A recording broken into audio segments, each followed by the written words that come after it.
Greetings, lords and ladies. Today, on this day, 9 years ago, a very important event happened. The Surfing Violinist YouTube channel was born December 9th, 2009. Happy birthday, TSV. Yeah, 9 years. years. So we thought we'd have a YouTube rewind, pertinent, except we'll look back at some of our favorite moments from the channel. So just a... You know what we need in this video? Cringe. That's what we need. More cringe. A little bit of this, a little bit of that. This is my ADHD attempt to make sense of my life through random access memory. So to any new viewers, this flashback video covers a lot of our time in India. India was a big part of our life for 5 years. Maybe some of this doesn't interest you. I do ask you to hold on and watch the whole thing. I know it's 10 minutes long and some of this is going to be kind of all over the place, but you cannot understand me without understanding some little tiny part of India, or at least our understanding or experience of India. This is by no means a comprehensive list of everything that's happened on this channel in the last 9 years. There's over, let's see how many videos we're at now. 845 public videos, 9.3 million views. So, hey, I mean, we're averaging 1 million views a year. Actually, for the first thing, this is the first thing I wanted to show. Okay, so this was recorded August 11, 2015. We were in India. The quirky little rituals include boys sprinkling girls that they fancy with water, and the girls striking back with a tap from a pussy willow branch.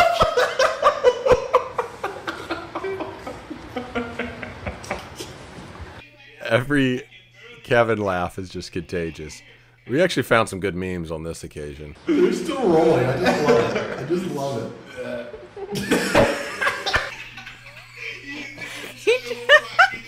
I could watch Kevin laugh all day long. Wardrobe change. So Anthony Peebles, turns out he's just developed an affinity for Indian music, and that has led him into Indian film. So he's become a Bollywood noob and is interested in stuff. Mumbai Film and Comic Con, I was hosting it. Me and Ashan, I dragged him to watch Dilwale. Is Dilwale, right? And then this happened after that. I was trying to woo Ishan to Bollywood. It's funny, the Indian didn't like the Bollywood, and I was trying to defend it at the time.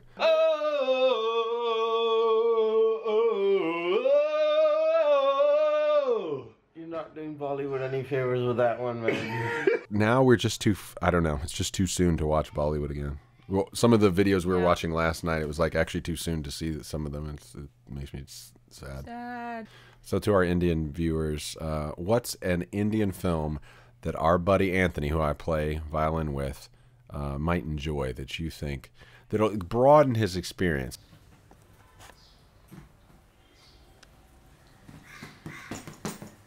What are you doing, kid? You got a new drum kit? It says, pack me some more.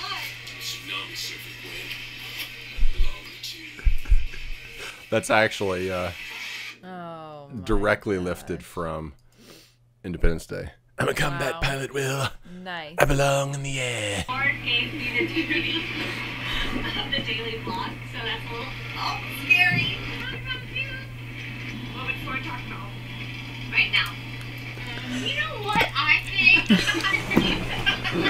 That's it right there. What would Ford talk about? You know what I think? Good memories. And the other thing you missed was the cricket. Yeah, that's this is it. Yeah, I love this. Was a great moment.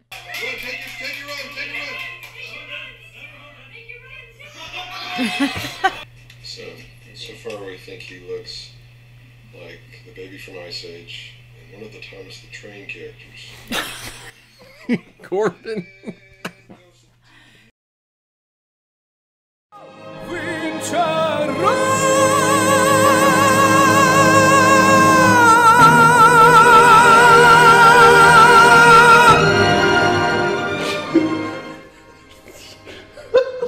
Good grief, dude. I just can't believe you could do that. Was it finger licking? Finger licking, that was it. This is pretty much when I met Noble Luke, actually. John Paul Raj. Yeah. So he brought us all together, and after this, we went, man, look at, this is like Luke before I knew him.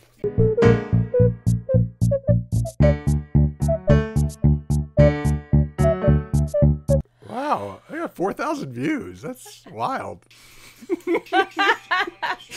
That guy can dance. That's Benny Lava right there. I know. It's Chris Ashok's face on the other guy. Oh, there's me, yeah. Look at that green screen work. Come on. Come on, look at that green screen work. Please, please. I definitely see you on the plate. I definitely see you on the plate. We channeled Top Chef. Yeah, we did. We did. It's a lot of work, too. Whew, a lot of work. Ladies and gentlemen, welcome to the show. You are watching World Cup 2014 fantastic Wow Wow coverage direct from World Cup 2014 Brazil. I mean, Johnny's just like the part of Jimmy Fallon today is played by Johnny Abraham. I love the energetic nod. This, based on a meme from Vulture, Downton Paper Pals. This is some of Ford's finest work. Work. Cooking makes daisies taste like ambrosia in a queen's court. You can't even tell how bad it is. Like a blind man prescribing spectacles. Maybe we could take a page from the Daisy cookbook. I don't mean her, Mary. I mean you. And I'm the one who killed her. I don't mean her, Mary. I mean you. The one I love. And always will love. Dude, I do a good Dan Stevens, okay? I do a good Dan Stevens. All right. That led the way to this.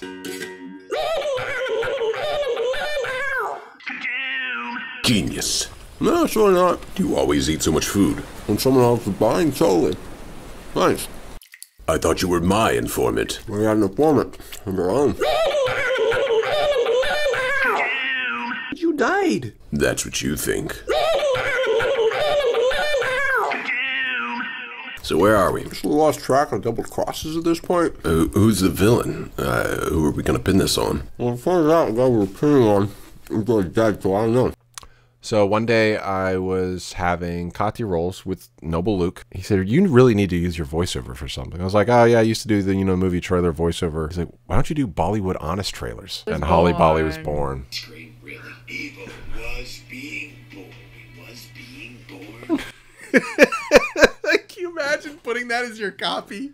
Evil was being born. This is like a big movie too. I mean, this got Priyanka Chopra in it, who just married Nick Jonas. Yeah. Like, this was a big. Wow. This was a big movie. So okay, maybe not quite like Never Before, but name one other superhero film that breaks it down like this.